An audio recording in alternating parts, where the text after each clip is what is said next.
नमस्कार बच्चों। Now we are starting the next chapter, chapter number 7, class 12 chemistry. The P block elements. Elements which related to P block. Which type of P block? Here I have modern periodic table. Okay, elements are arranged in the increasing order of the atomic number और उस according 4 types के blocks हैं. S block जिसमें हम 1 and 2 की बात करते हैं, ग्रुप 1.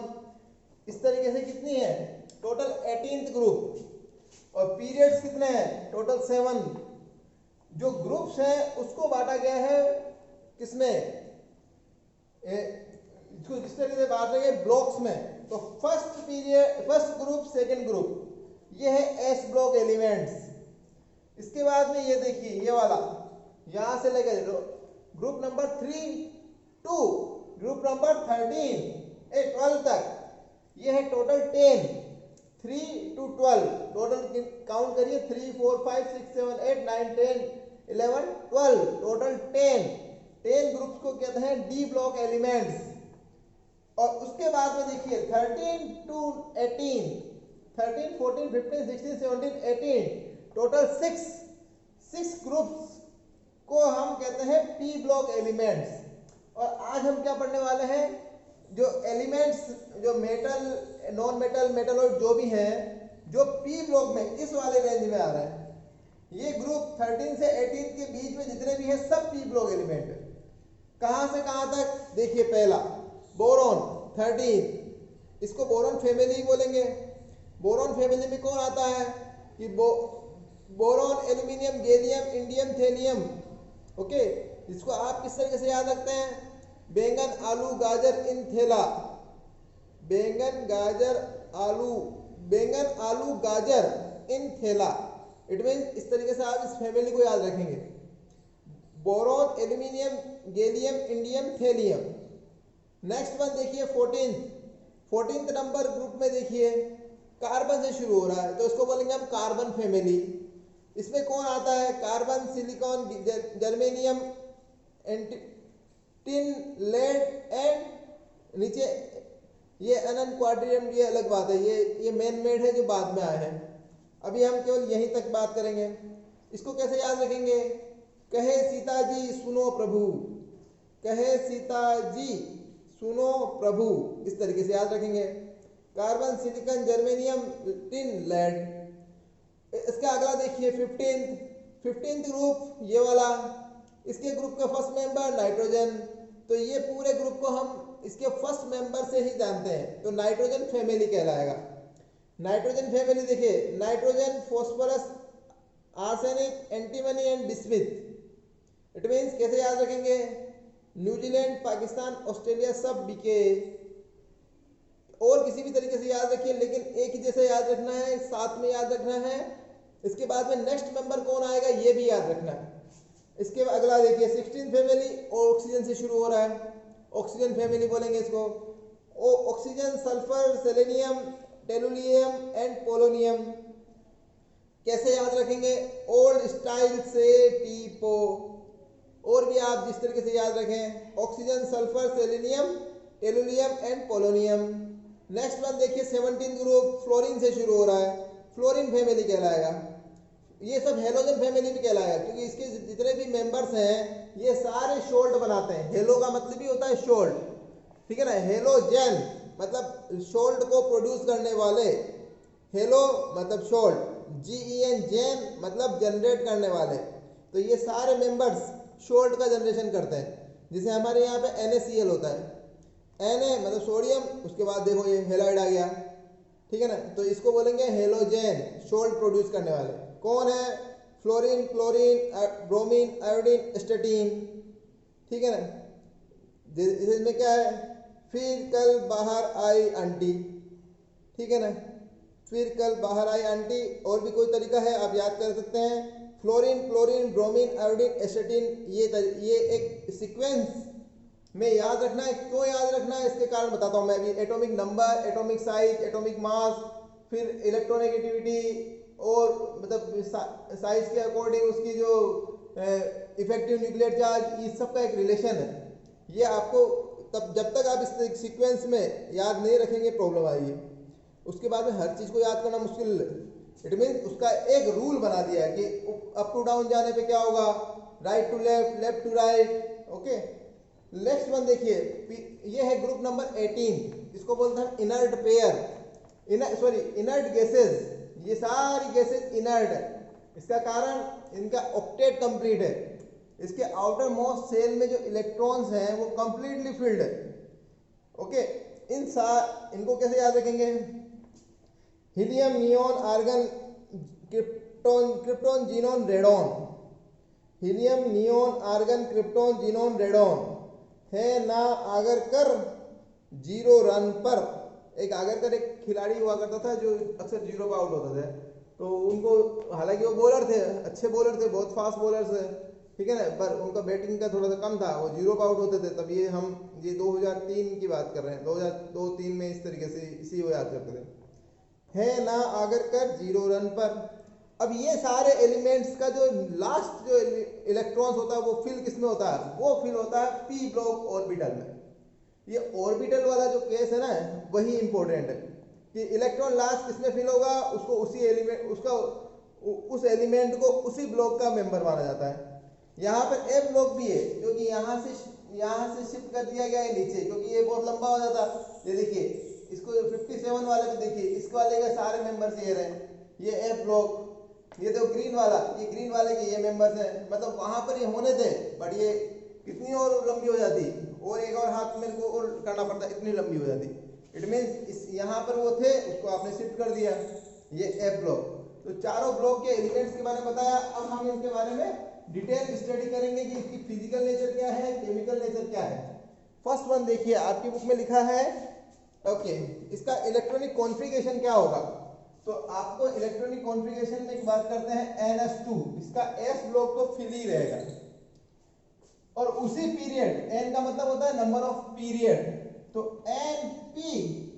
अब अगर मैं इसकी बोरोन की बात करूं तो बोरोन में क्या होगा, एक इलेक्ट्रॉन फिल होगा। अगला में क्या होगा, कार्बन में 2 इलेक्ट्रॉन। जैसे कार्बन का क्या होता है, टोटल इलेक्ट्रॉन्स कितना है, 6, एटॉमिक नंबर कितना है, 6। अगर मैं इसको फिलअप करना शुरू करूं तो पहले में 2 इलेक्ट्रॉन फिल होंगे, दूसरे में क्या होगा, S में 2 इलेक्ट्रॉन फिल होंगे, और 2 2 4 और 2 p इलेक्ट्रॉन्स फिल होंगे। तो ये कह रहा है कि ये देखिए, इसका मतलब है कि n = 2, मतलब सेकंड पीरियड में S में 2 हो गए और इसमें कितने होंगे, 2, ठीक है ना। इसी तरीके से आगे वाले में क्या होगा, इस वाले में क्या होगा, इसका जो कॉन्फ़िगरेशन क्या लिखूंगा मैं, 1s2 2s2 2p2। इससे पहले के बोरोन वाले में क्या लिखेंगे, बोरोन की बात करें तो वहां है 5 इलेक्ट्रॉन्स, तो वहां लिखेंगे 1s2 2s2 2p1। इसके बाद में क्या होगा, हाइड्रोजन, कार्बन के बाद में आएगा नाइट्रोजन। नाइट्रोजन की बात करेंगे तो कितने इलेक्ट्रॉन्स है, 7 इलेक्ट्रॉन्स, तो यहाँ क्या होगा 2p3। ऑक्सीजन की बात करेंगे 8 इलेक्ट्रॉन, यहाँ आएगा 2p4। उसके बाद फ्लोरीन का आएगा 9 इलेक्ट्रॉन्स, इस केस में क्या आएगा 2p5। इसके बाद में आएगा, इसके बाद नियॉन, नियॉन में है 10 इलेक्ट्रॉन, ये है 2p6। इसके बाद में आप देखिएगा ये सब आगे की तरफ मूव कर गया, नियॉन के बाद में सब S ब्लॉक में चला गया। इसका मतलब हमको तो पढ़ना P ब्लॉक तक ही है।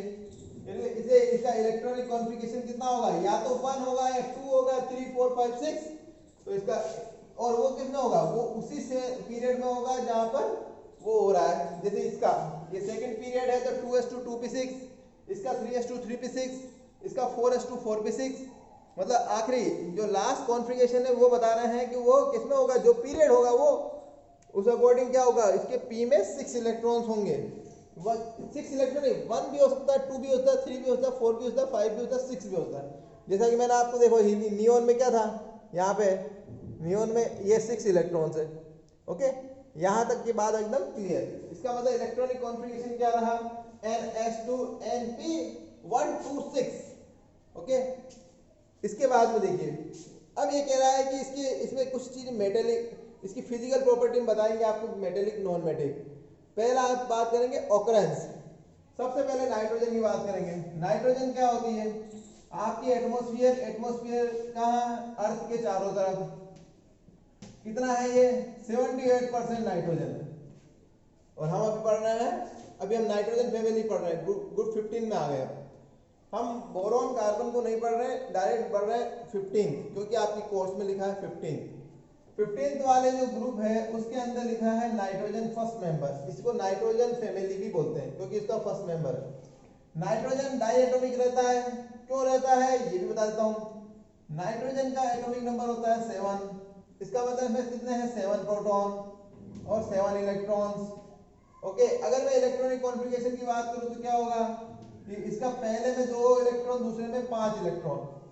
अगर ये इसको इलेक्ट्रॉनिक कॉन्फ़िगरेशन के अकॉर्डिंग ऑक्टेट कंप्लीट करना है तो ये कहेगा किसी और को कि भैया मेरे को 3 इलेक्ट्रॉन चाहिए।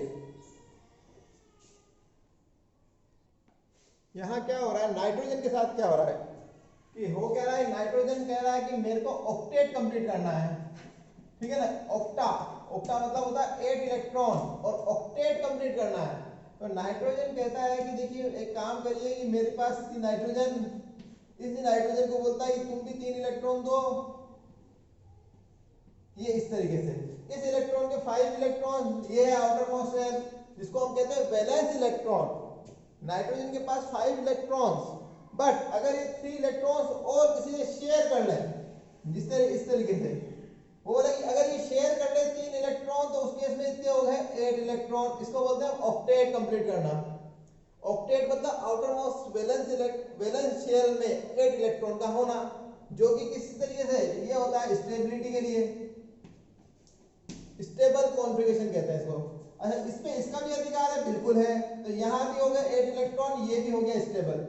इस केस में नाइट्रोजन कभी भी सिंगल फॉर्म में नहीं मिलेगा, एटॉमिक फॉर्म में नहीं मिलता, बहुत कम। ये हमेशा N2 के फॉर्म में मिला है क्योंकि ये स्टेबल कंडीशन है। ओके, ऑक्टेट कंप्लीट करने के लिए ही शेयरिंग करता है। अच्छा, ये कौन सा बॉन्ड है, जब इलेक्ट्रॉन्स का इक्वल शेयरिंग होता है उस केस में कोवेलेंट बॉन्ड बनता है।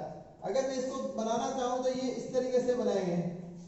केवल नाइट्रोजन स्मॉल साइज होने के कारण से ये ट्रिपल बॉन्ड में आपको दिखाई देगा, ठीक है ना। और बहुत सारे होते हैं, वो बहुत कम होते हैं जो कि ट्रिपल बॉन्ड बना पाते हैं।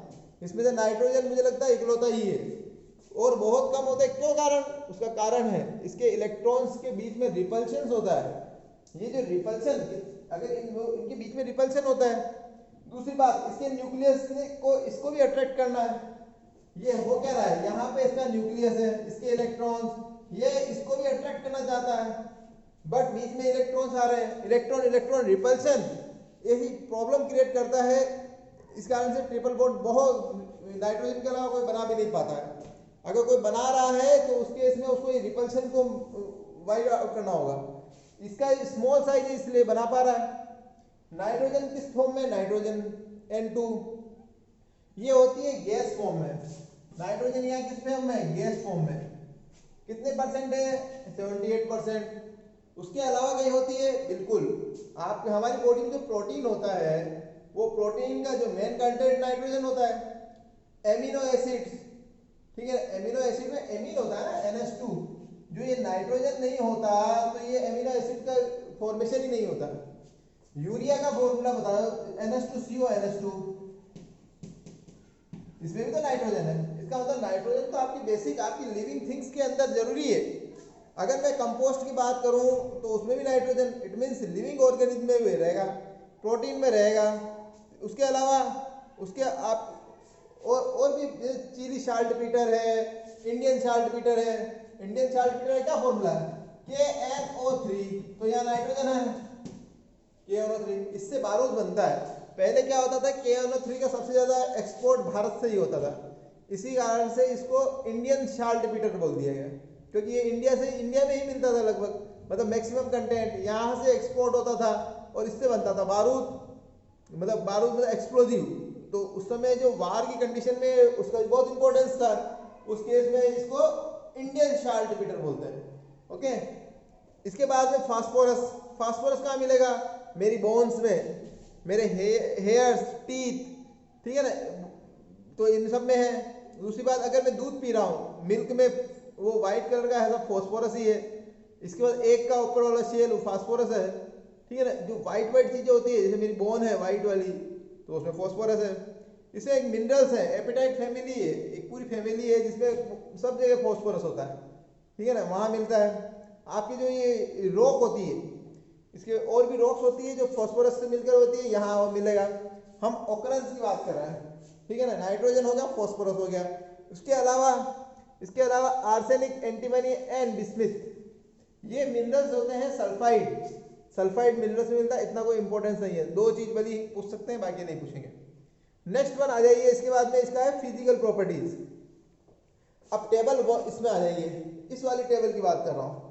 इस टेबल में बहुत सी चीजें दे रखी है जो कि आपको इंपॉर्टेंट है। क्या इंपॉर्टेंट है कि पहला इलेक्ट्रॉनिक कॉन्फ़िगरेशन, जो मैंने आपको बता दिया। दूसरी बात, आपके इसके अंदर इलेक्ट्रॉन्स का जो कॉन्फ़िगरेशन हो रहा है उसके बारे में थोड़ा सा डी ब्लॉक से रिलेटेड बात करनी है, ठीक है। अब मैं आपको ये टेबल फिजिकल प्रॉपर्टी पढ़ाता हूं। फिजिकल प्रॉपर्टी मतलब फिजिकल मतलब दिखता कैसा है। तो दिखने में क्या है, अगर बात करूं नाइट्रोजन की, nitrogen, phosphorus, arsenic, antimony, bismuth, अगर इसकी बात करूं तो ये तो गैस फॉर्म में मिलता है। फॉस्फोरस से रिलेटेड बाकी सब चीजें सॉलिड फॉर्म में है, ठीक है। दूसरी बात, अगर मैं इसकी बात करूं तो ये कैसा है, एक आपको ये लाइन दिख रही होगी, ये वाली ब्लू कलर की, ये वाली ब्लू कलर की जो लाइन है, ये क्या कहता है, ये कहती है कि ये जिसमें जो ब्लू ब्लू है सारे, ये है मेटलोइड्स। तो आप उसमें देखिए मेटलोइड्स कौन कौन से हैं, आर्सेनिक और एंटीमनी तो मेटलोइड्स हैं। तो ये ऊपर वाली चीज तो है नॉन मेटल, ये बीच वाली है मेटलोइड और नीचे वाली है मेटल। ओके, इट मींस अगर मैं फिजिकल प्रॉपर्टी की बात करूं तो ये वाले दोनों नाइट्रोजन और फास्फोरस ये तो है नॉन मेटल, जो कि आपको कैसे पता चला, आपको ये पता चला कि वो जो जिग जैग लाइन है उसके ऊपर है वो दोनों, ये देखिए दोनों ऊपर है नाइट्रोजन फास्फोरस। अब ये देखिए जिग जैग लाइन में ब्लू वाली लाइन में कौन कौन आ रहा है, आर्सेनिक और एंटीमनी, ये है मेटलोइड, ठीक है ना। इसके बाद में नीचे वाला कौन होगा, इसके बाद नीचे होगा नॉन मेटल, ठीक है ना। मेटल इसमें केवल है ये, इसका मतलब हम क्या मानेंगे कि अप टू डाउन जाएंगे, मेटल होने की प्रोबेबिलिटी या प्रॉपर्टी टू बिकम मेटल्स बढ़ती जाएगी। तो हम क्या बोलेंगे, अप टू डाउन। किसमें जा रहे हैं हम, ये अप टू डाउन हम जा रहे हैं ग्रुप में, और ये कौन सा ग्रुप है, ये ग्रुप नंबर 15 है। हम पूरी बातें आज किसकी पढ़ेंगे, ग्रुप 15 के पढ़ेंगे। अप टू डाउन जाओगे तो मेटेलिक कैरेक्टर बढ़ता जा रहा है, या आप क्या बोलेंगे नॉन मेटेलिक कैरेक्टर घटता जा रहा है। तो non metal character decrease, metal character increase. पहली बात समझ में आ गई। दूसरी बात, गैस है इसका मतलब है इसके पार्टिकल के बीच बहुत दूरी है, सॉलिड है इसका मतलब पार्टिकल बहुत पास पास है। तो इसका मतलब नीचे जा रहे हैं तो इसके बाद में पार्टिकल मतलब दो पार्टिकल्स के बीच की दूरी ये क्या हो रही है, घटती जा रही है। बट ऊपर से लेकर नीचे जाएंगे तो आपको एक कॉन्फ़िगरेशन की बात करें, क्या उसका कॉन्फ़िगरेशन क्या इंपॉर्टेंस है, क्या इंपॉर्टेंस है, वही बताएगा कि इसके बीच में बॉन्डिंग कैसे होगी और दूसरी बात कैसे होगी। देखिए इसका एटॉमिक नंबर देखिए कितना होता है, इसका होता है 7 एटॉमिक नंबर है। और अगर इलेक्ट्रॉनिक कॉन्फ़िगरेशन करूंगा तो यहाँ 2 और 5। ओके, मतलब आउटर मोस्ट सेल में कितने इलेक्ट्रॉन्स, वैलेंस शेल में कितने इलेक्ट्रॉन्स, तो 5। Okay, valence electron 5, valence shell में इलेक्ट्रॉन 5, पर एटॉमिक नंबर 7। अगला, जैसे अगला ये पीरियड आता है इसमें हम क्या ऐड करते हैं, ये 11th से पढ़ते आ रहे हैं, इसमें आपको क्या होगा, अगर शेल है तो इसका मतलब 8 इलेक्ट्रॉन हुआ होगा, इसको आप मैजिक नंबर बोलते हो। मैजिक नंबर में क्या था, 2, 8, 8, 18, 18, 32। ये मैजिक नंबर में आपको पहले भी पढ़ाया हुआ। तो 8 जोड़ दीजिए, 14 और 1 15, तो इसका कितना होगा एटॉमिक नंबर 15। अच्छा नेक्स्ट कितना होगा, इसमें आप क्या जोड़ेंगे, फिर 8 जोड़ेंगे। मैंने कहा 2, 8, 8। ओके 8 जोड़िए, कितना हो गया, नहीं आर्सेनिक आ गया ना 18th, हाँ सही है, इसमें जोड़ेंगे 18, 2 8 18। क्यों? बीच में आ गए डी ब्लॉक के एलिमेंट्स, 10 डी ब्लॉक के एलिमेंट आ गए तो 2 8, ठीक है ना। उसके बाद में इससे पहले जो अपन करते हैं ना, तो वहां पे इसमें 18 जोड़िए, कितना आएगा 33। कैसे? इसमें डी ब्लॉक के 10 और जोड़ेंगे तो 8 + 10 टोटल हो जाएगा 18। ओके, आर्सेनिक हो गया। इसके बाद में कितना होगा? इसके बाद में भी 18 18 है ना, क्योंकि दो बार है डी ब्लॉक। 18 18 करिए, 8 9 10 11 हो गया 51। ओके, नेक्स्ट वन कितना होगा? इसके बाद में तो 32 ही रहेगा, तो ये आया 32, जो कि मैजिक नंबर जोड़ रहा हूं मैं। 8 18 18 32 32 जोड़िए, 32 33 33 और 8 83। ओके, ये टोटल हो गया। ये तो आपको हो गया। इनका कॉन्फ़िगरेशन बहुत इंपॉर्टेंट है, कैसे होगा देखते हैं। इनके सबके आउटर मोस्ट शेल में 5 ही इलेक्ट्रॉन है, ठीक है ना। ये किससे से पता चल गया? इससे पता चला 1s2 2s2 2p3, ये देखिए टोटल मिलकर हुआ 5। तो यहां क्या होगा? ये n = 2 वाला है, और ये नीचे वाला 3 वाला। तो यहां क्या लिखूंगा मैं? यहां लिखूंगा मैं 3s2 3p3। अच्छा, ये n = 4 वाला मेंबर है, ये n लिख रहा हूं ना मैं, ये 3 वाला मेंबर था, ये 4 वाला मेंबर, ये 5 वाला मेंबर। 4 वाले क्या लिखूंगा? 4s2 4p3। 5 वाले मेंबर में क्या लिखूंगा? 5s2 5p3। 6 वाले में 6s2 6p3। अब मैंने आप पहले यहाँ कहा था ये जो 10 इलेक्ट्रॉन एक्स्ट्रा बढ़ गए, तो हम क्या करेंगे? n-1 उसको वाला डी होता है, तो यहाँ पे 4s2 में क्या लिखेंगे हम? 3d, यहाँ पे जुड़ा था ना, तो यहाँ लिखेंगे 3d10। ओके, यहाँ पे भी ऐसे ही था, तो यहाँ लिखेंगे 4d10। ठीक है, इस वाले में 32 क्यों जुड़े? क्योंकि डी भी जुड़ रहा है और एफ भी जुड़ रहा है, ठीक है ना। तो इसमें क्या लिखेंगे हम? इसमें लिखेंगे हम पहले से लिखेंगे 5d10, और एफ ब्लॉक जब भी आता है, जब आता है n-2, तो n-2 मतलब n तो है 6, और 6 - 2 मतलब 4f14। और ये इंपॉर्टेंट बात देख लीजिएगा, इसमें डी ब्लॉक फुल्ली फिल्ड है, एफ ब्लॉक फुल्ली फिल्ड है। फुल्ली फिल्ड आ रहा है, याद रखना। इसका मतलब कोई इसका इंपॉर्टेंट तो है पर फुल्ली फिल्ड है। ओके, ये बहुत इंपॉर्टेंस है, क्योंकि आगे की बहुत सारी फिजिकल प्रॉपर्टी और केमिकल प्रॉपर्टी में इनका योगदान है। ओके, अब इलेक्ट्रॉनिक कॉन्फ़िगरेशन हो गया। अब आयनाइजेशन एंथैल्पी की बात करते हैं। अच्छा, एटॉमिक नंबर कितना होगा? एटॉमिक नंबर का मतलब समझिए, एटॉमिक मास। अगर मैं एटॉमिक मास की बात करूं तो मास किस पे डिपेंड करता है? Number of proton plus number of neutron. और ये दोनों कहाँ फाउंड होते हैं? ये न्यूक्लियॉन्स है, ये both are found in the nucleus. यही प्रोटॉन होता है और यही न्यूट्रॉन। तो इनका जितना एटॉमिक नंबर होता है, मतलब नंबर ऑफ प्रोटॉन, तो इसमें नंबर ऑफ प्रोटॉन तो है 7, ठीक है ना। अब इसमें लगभग इतने ही न्यूट्रॉन भी होते हैं, मैक्सिमम में तो इतने ही होते हैं, थोड़ा में वेरिएशन आ सकता है, ठीक है ना। तो इसका कितना होगा? इसका देखो लगभग 14। तो देखिए आपके उसमें भी ये लिखा हुआ है 14.1। इसका मतलब जितना एटॉमिक नंबर है उसका जस्ट डबल, या न्यूट्रॉन में चेंज आ जाएगा, मतलब लगभग दुगना। तो देखिए कितना लिखा हुआ है, नाइट्रोजन का 14.01, फास्फोरस का 30.97, फिर 74, फिर 121, फिर 208। It means up to down जाओगे, एटॉमिक नंबर बढ़ रहा है, और obviously atomic mass will be increases. क्यों? क्योंकि नंबर तो बढ़ ही रहा है, ठीक है ना। क्यों? कि पीरियोडिक टेबल बनाई इसीलिए कि एटॉमिक नंबर के बढ़ते हुए क्रम में ऊपर से लेके नीचे जाओगे, एटॉमिक नंबर बढ़ेगा। तीसरी चीज, आयनाइजेशन एंथैल्पी। आयनाइजेशन एंथैल्पी क्या होती है? आयनाइजेशन का मतलब समझिए, आयन बनाना, ठीक है ना। आयन बनाने का मतलब समझिए, अगर मैं ये कह रहा हूं कि इनके आउटर मोस्ट शेल में कितने इलेक्ट्रॉन है, ये इलेक्ट्रॉन्स, अगर मैं एक शेल बनाता हूं ना, ये इलेक्ट्रॉन, इलेक्ट्रॉन, 5 ही इलेक्ट्रॉन वैलेंस शेल में रहेंगे। ये कह रहा है कि आउटर मोस्ट सबसे लूजली बाउंडेड इलेक्ट्रॉन्स को वहां से रिमूव करना, और आसानी से हो जाएगा नहीं। इसको आपको एनर्जी देनी पड़ेगी।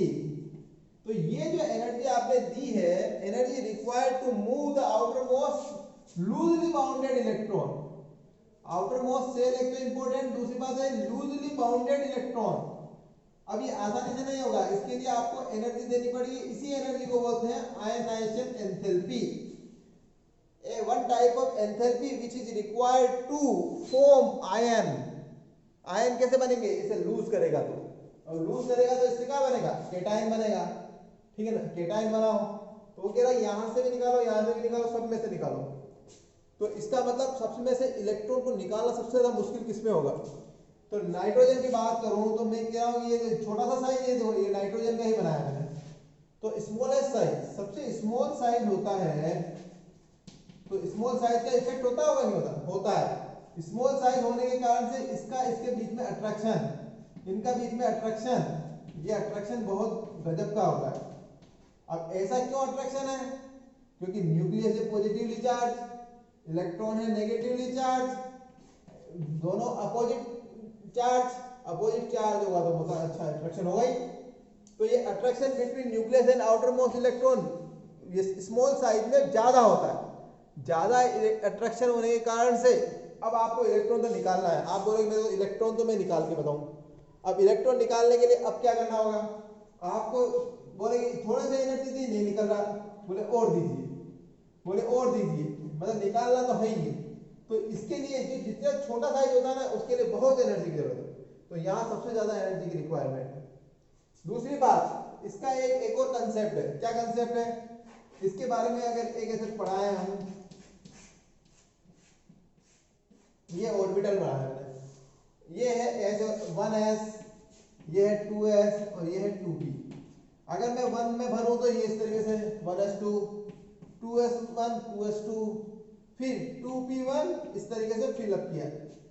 सब हर एक ऑर्बिटल में अगर एक इलेक्ट्रॉन है, इसको बोलते हैं हम हाफ फील्ड, इसको बोलते हैं हाफ फील्ड p ऑर्बिटल। और p ऑर्बिटल अगर हाफ फील्ड हो, इसका मतलब उसकी स्टेबिलिटी मच मोर देन या ग्रेटर देन अदर। जिसमें अगर मान लो अगर किसी में 2 हो, इस वाले की कंडीशन और 3 वाली कंडीशन में 3 वाला ज्यादा, अगर 3 और 4 वाली कंडीशन तो 3 वाला ज्यादा। ठीक है ना, इस केस में क्या हो रहा है? ये हाफ फील्ड अगर है ऑर्बिटल, उसकी स्टेबिलिटी ज्यादा होती है, तो इनकी तो सबकी हाफ फील्ड है मान लिया, पर half field plus small size, तो सबसे ज्यादा आयोनाइजेशन एंथैल्पी चाहिए। तो ये पहली चीज, आयोनाइजेशन एंथैल्पी इसकी सबसे ज्यादा होगी, फिर यहाँ कम होगी, फिर यहाँ कम कम कम। क्यों?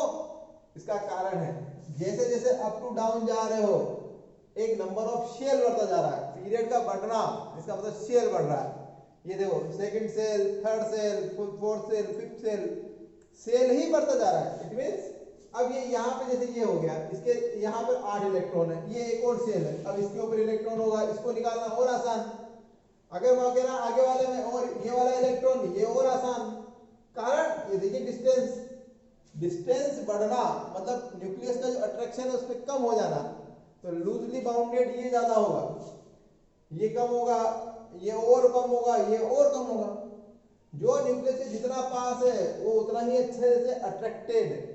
ये वाला second attracted, third attracted, fourth और होगा तो और लूजली बाउंडेड, इसको निकालना और आसान। इसका मतलब less energy required to move the outer most in the higher shell. वो हायर सेल में आसानी से निकलेगा, मतलब less energy required, less ionisation enthalpy.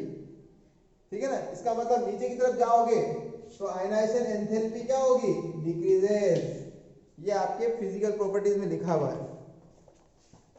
ठीक है ना, ये यहाँ लिखा हुआ है आयोनाइजेशन एंथैल्पी डिक्रीजेस। क्यों?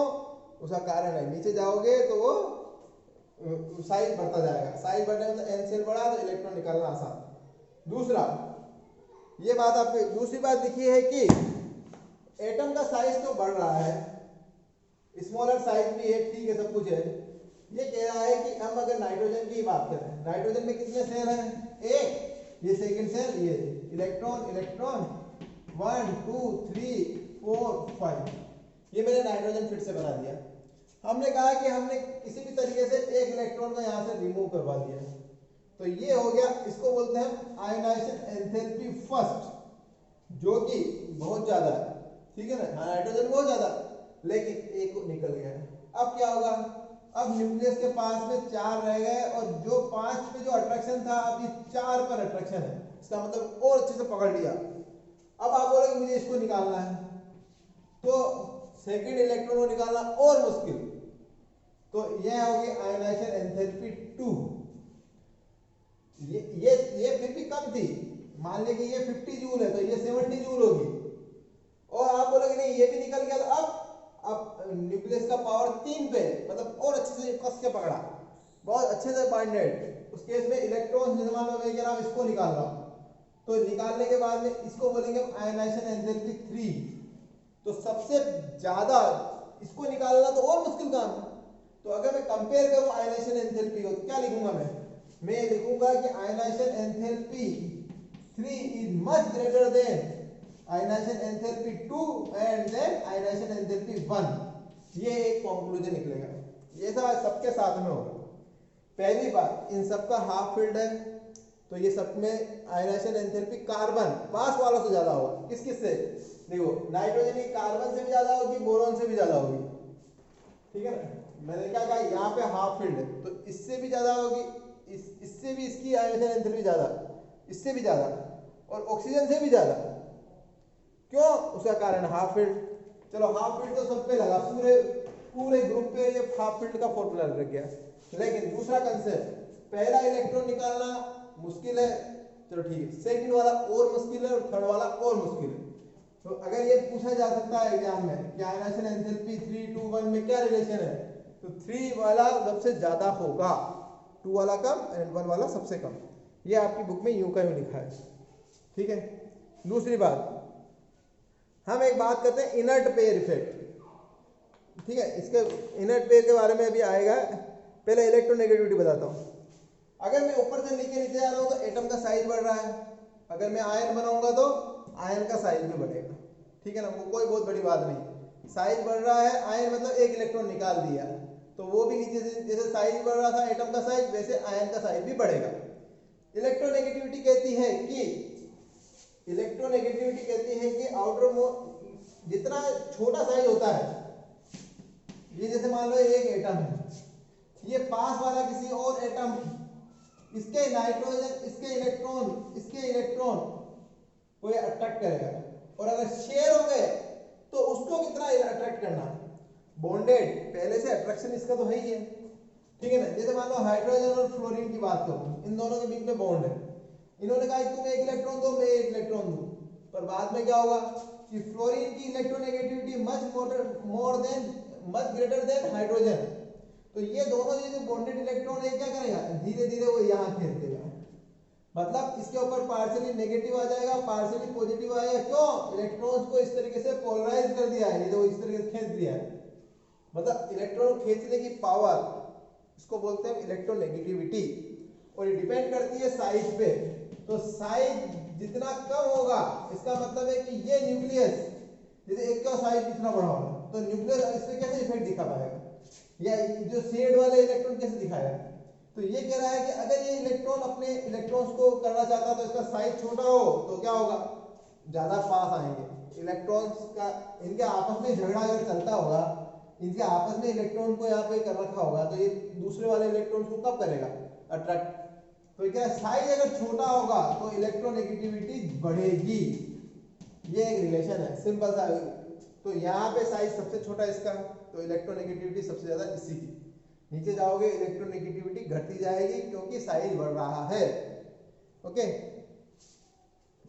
इसमें क्या लिखा है, हाँ अब आपको एक इंपॉर्टेंट बात, अब एक इनर्ट पेयर इफेक्ट पढ़ाना है जो कि अब आ ही गया है, कोवेलेंट रेडियस, न्यूक्लियस रेडियस, ये आपकी बढ़ रही है नीचे जाने पर। अब आता है आयनिक रेडियाई, आयनिक रेडियाई में इंपॉर्टेंट है, क्या इंपॉर्टेंट है, देखिए आप नीचे जा रहे हो साइज बढ़ रहा है, पर देखिए आप बिस्मिथ के यहाँ देखिए, सॉरी एंटीमनी के यहाँ देखिए, आयनिक रेडियाई हो गई है 76, उसके बाद ये देखिए आयनिक रेडियाई हो गया 103, जबकि रियल में होना क्या था, कंटिन्यूस 171, 212, 222, 2 के बाद 3 आना चाहिए था, 300 के आसपास आना चाहिए था, पर आ कितना रहा 76। इसका कारण है इनर्ट पेयर इफेक्ट। अब मैं इसको थोड़ा सा क्लियर बताता हूँ जो कि आपको इजीली समझ आ जाएगा कि नाइट्रोजन फॉस्फोरस में क्या हो रहा है। ये मैं आप कंप्लीटली उसी को बताने जा रहा हूँ जो कि सबसे इंपॉर्टेंट है। ठीक है, हम बात कर रहे हैं अब एंटीमनी की। एंटीमनी की बात कर रहा हूँ, इनकी बात नहीं कर रहा हूँ। यहां से यहां तक तो साइज बढ़ता गया, इसमें कोई प्रॉब्लम नहीं है। ठीक है ना, क्यों? इसमें एक सेल, इसमें दो सेल, इसमें टू और ये दो सेल, इसमें तीन सेल, इसमें चार सेल, पर यहां पर चार के बीच में यहां पर आया है डी ऑर्बिटल। ठीक है ना, तो एंटीमनी के बाद में समझ लेना और इसके बाद में डी ऑर्बिटल समझना है। अब मैं क्या बता रहा हूं? मैं बता रहा हूं inert pair effect.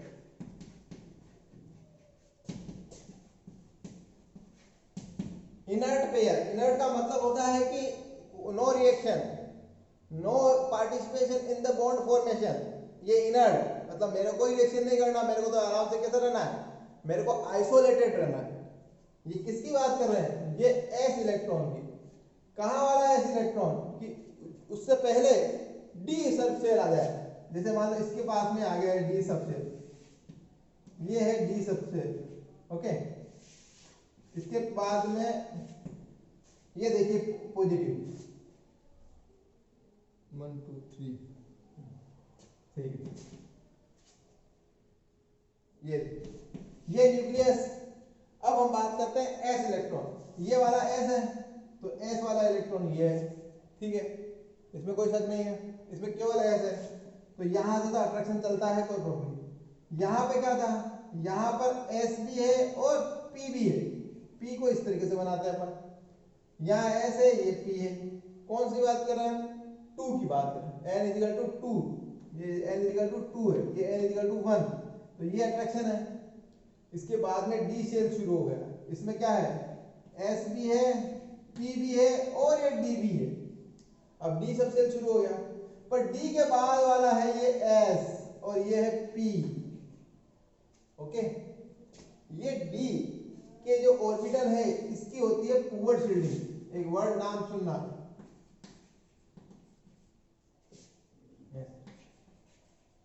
Poor shielding का मतलब समझिए। शील्डिंग का मतलब होता है ढाल।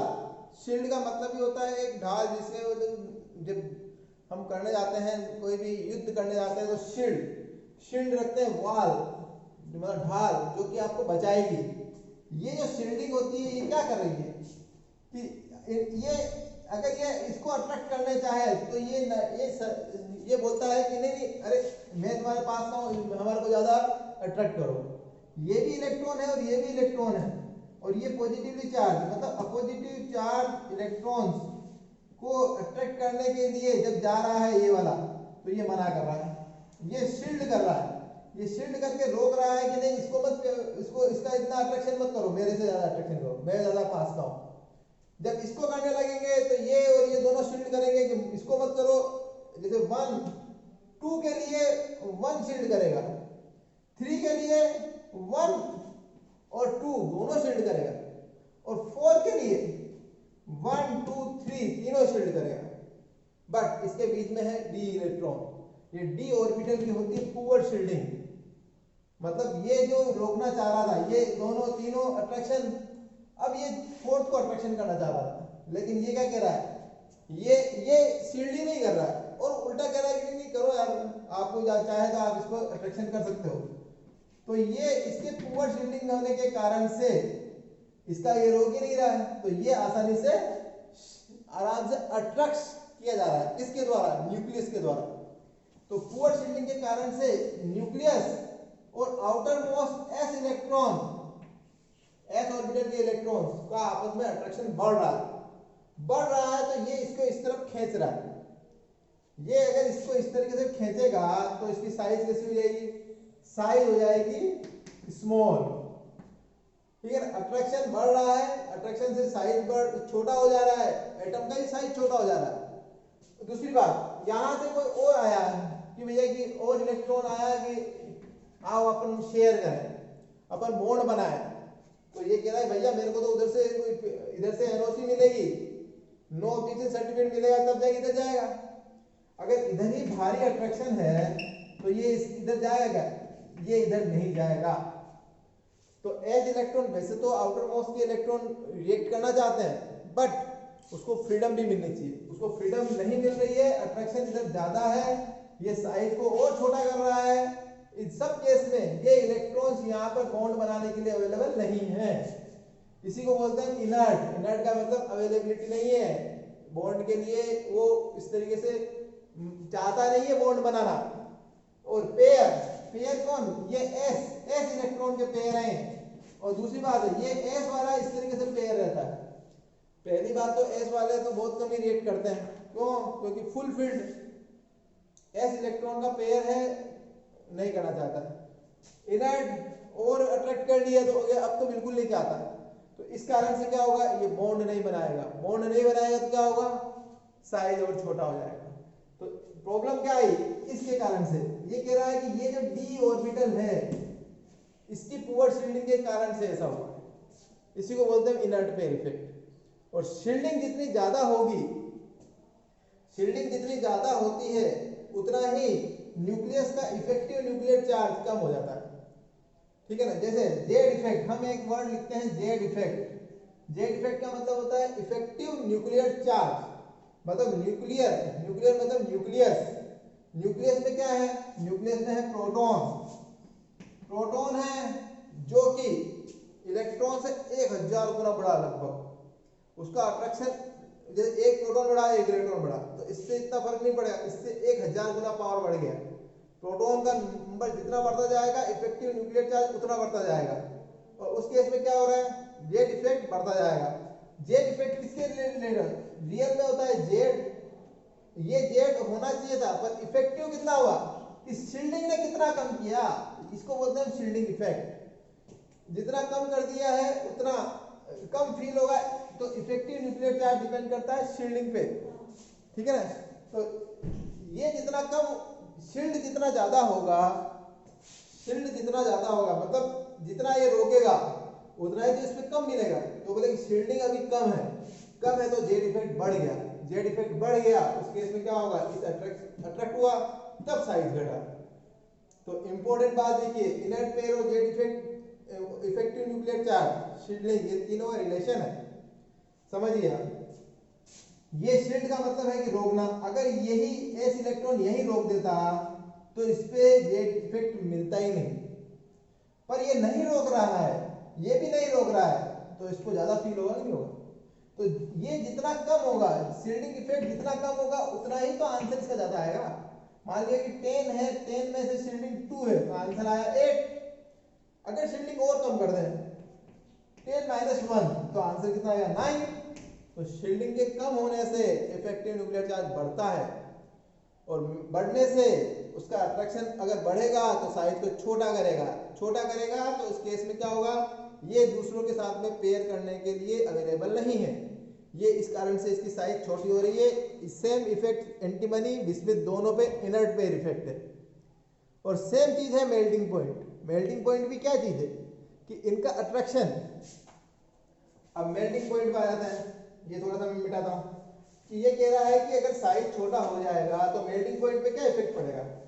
मेल्टिंग पॉइंट में क्या हो रहा है, जैसे मान लो ये चीज है सॉलिड, इनके बीच में एक अट्रैक्शन है। अगर इनका साइज छोटा है तो क्या होगा, अंदर ही अंदर लड़ाई होगी इलेक्ट्रॉन की, उस केस में क्या होगा, टूटना चाहेगा। अदरवाइज ये प्रोटॉन इसके इलेक्ट्रॉन को अट्रैक्ट कर रहा है, ये प्रोटॉन इसके इलेक्ट्रॉन को अट्रैक्ट कर रहा है, कट रहा है। अगर ये ज्यादा है तो उस केस में मेल्टिंग पॉइंट बढ़ेगा, बट आपस में लड़ाई होगी और ये अगर दूर होना चाहेंगे तो मेल्टिंग पॉइंट घटेगा। तो इनर्ट पेयर के कारण से क्या हो रहा है, जो साइज होता है वो इनर्ट पेयर में भी ऐसे ही होता है, जल्दी टूटना चाहता है। तो नीचे की तरफ देखिए आप, रियल में क्या होता है, मेल्टिंग पॉइंट नीचे जाओगे तो साइज बढ़ रहा है तो बॉइलिंग पॉइंट बढ़ रहा है, मास बढ़ेगा तो बॉइलिंग पॉइंट बढ़ेगा। और सेम तरीके से मेल्टिंग पॉइंट ही बढ़ना चाहिए, बट नीचे जाओगे तो इनर्ट पेयर इफेक्ट के कारण से एंटीमनी और बिस्मिथ दोनों में एबनॉर्मल आपको इफेक्ट दिखाई देगा मेल्टिंग पॉइंट में। तो इनर्ट पेयर इफेक्ट दो जगह इफेक्ट करता है, पहला आयनिक साइज में, आयनिक रेडियाई में, दूसरा मेल्टिंग पॉइंट में, दोनों जगह जो डी ब्लॉक का प्रॉब्लम आ रहा है। अगला आएगा तीसरा है अपना इलेक्ट्रोनेगेटिविटी, बता दिया मैंने, नीचे जाओगे तो इलेक्ट्रोनेगेटिविटी कम पड़ेगी। चौथा है फिजिकल प्रॉपर्टीज। फिजिकल प्रॉपर्टीज में क्या लिखा है, ऊपर गैस है, नीचे की तरफ सॉलिड है, ये नॉन मेटल, ये मेटलॉइड, ये मेटल, ये दो चीज लिखी है। तीसरी चीज लिखी है ये, तीसरी चीज लिखी है आपकी बुक में बॉइलिंग पॉइंट। तो एटॉमिक मास जितना बढ़ेगा तो क्या होगा, बॉइलिंग पॉइंट भी बढ़ेगा। क्यों? क्योंकि उसका कारण है कि एटॉमिक जेट इफेक्ट बढ़ता है तो उनके बीच में बॉन्डिंग मजबूत होती है ना, आपस में कोई लड़ाई ना हो ना तब तक वो तोड़ना नहीं चाहते। तो जब प्रोटॉन की संख्या बढ़ती है तो जेट इफेक्ट बढ़ता है, ठीक है ना। प्रोटॉन की संख्या बढ़ने से ऐसा होता है। जेट इफेक्ट के बढ़ने से साइज छोटा होता जाता है। साइज के छोटा होने से क्या होगा, साइड के छोटा होने के बीच में बॉन्डिंग मजबूत होती जाती है। इनके बीच में बॉन्डिंग जो होती है वो कैसी होती है, क्लोज बॉन्डिंग, मजबूत बॉन्डिंग। अब बॉन्डिंग मजबूत होगी तो तोड़ना मुश्किल हो जाएगा। और बॉइलिंग पॉइंट क्या कहता है, बॉइलिंग पॉइंट ये कहता है कि a point where substance boil, boil का मतलब क्या हो रहा है कि उनके बीच में सॉलिड से लिक्विड, लिक्विड से गैस, यही टेम्परेचर का इफेक्ट है। तो ये कह रहा है कि अगर ये इस तरीके से बॉइल हो रहा है, लिक्विड से गैस में कन्वर्ट हो रहा है, इसका मतलब अगर बॉन्डिंग मजबूत है तो तोड़ने के लिए टेम्परेचर ज्यादा रिक्वायर्ड है। तो जब ऊपर से लेकर नीचे जाओगे तो बॉइलिंग पॉइंट बढ़ता जाएगा। तो मेल्टिंग पॉइंट बढ़ेगा क्या, वो भी इसी तरीके से बढ़ेगा, लेकिन यहाँ पर आकर प्रॉब्लम आएगी उसमें भी। यहाँ तक तो बढ़ेगा मेल्टिंग पॉइंट, उसके बाद में क्या होगा, एंटीमनी के बाद में बॉइलिंग पॉइंट घटेगा। यहाँ से एंटीमनी के यहाँ से बॉइलिंग पॉइंट घटेगा, सॉरी मेल्टिंग पॉइंट यहाँ तक तो बढ़ रहा था और यहाँ पे क्या हो रहा है, नीचे इधर घट रहा है। इसका कारण था इनर्ट पेयर इफेक्ट, जो मैं भी थोड़ी देर पहले बताया। एलोट्रोप्स कौन बनाता है, नाइट्रोजन एलोट्रोप नहीं बनाता, उसके अलावा सब एलोट्रोप्स बनाते हैं। एलोट्रोप्स क्या होते हैं, मतलब अगर मान लो ये जैसे कार्बन है, कार्बन में डायमंड, ग्रेफाइट, फुलरीन, ये सब कार्बन के एलोट्रोप्स, मतलब फॉर्म एक ही है, फिजिकल प्रॉपर्टीज अलग अलग है, ठीक है ना, केमिकल प्रॉपर्टीज भी अलग अलग है, लेकिन बना हुआ सब कार्बन का है। तो ये कार्बन के एलोट्रोप्स हैं, तो ऐसा नाइट्रोजन नहीं बनाता है, उसके अलावा सब बनाता है। ये आपके उसमें लिखा है। अगला केमिकल प्रॉपर्टीज।